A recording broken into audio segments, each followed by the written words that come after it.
Show, as my presenter friend is political commentator Benedict Spence.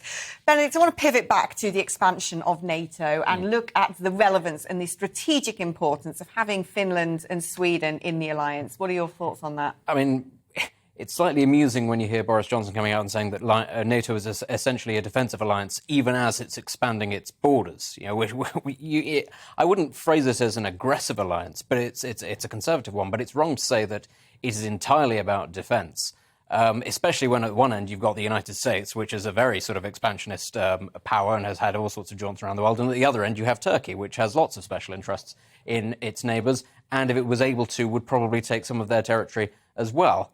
So, you know, it's wrong to say that NATO is purely defensive in that respect. By its very nature, it needs to expand in order to defend itself. When it comes to Finland and Sweden, they're countries that didn't actually need to join NATO. I mean, they're two, sort of per head, they're two of the most tooled-up countries on earth, Finland especially. But again, it's a demonstration to Russia, but also, I suppose, to China, of saying that NATO is not, in fact, simply a defensive organisation. It is prepared to push forward its borders where it feels threatened, in much the same way as Russia is talking about it feeling threatened and therefore needing to push forward into other states. What NATO is saying is that it can do it without having to go to war with people. It's able to say, well, you know, it's us or them. You can either join us and, you know, you can be protected essentially with the US dollar, or you can become, you know, something caught on the front line between us and Russia or China.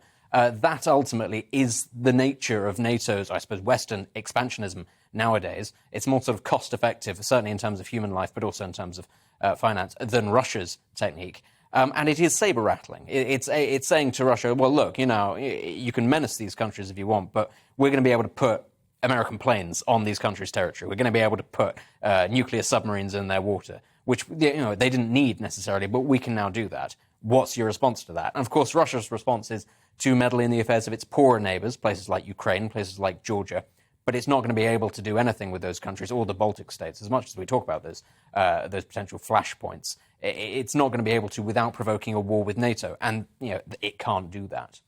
Benedict, thank you so much.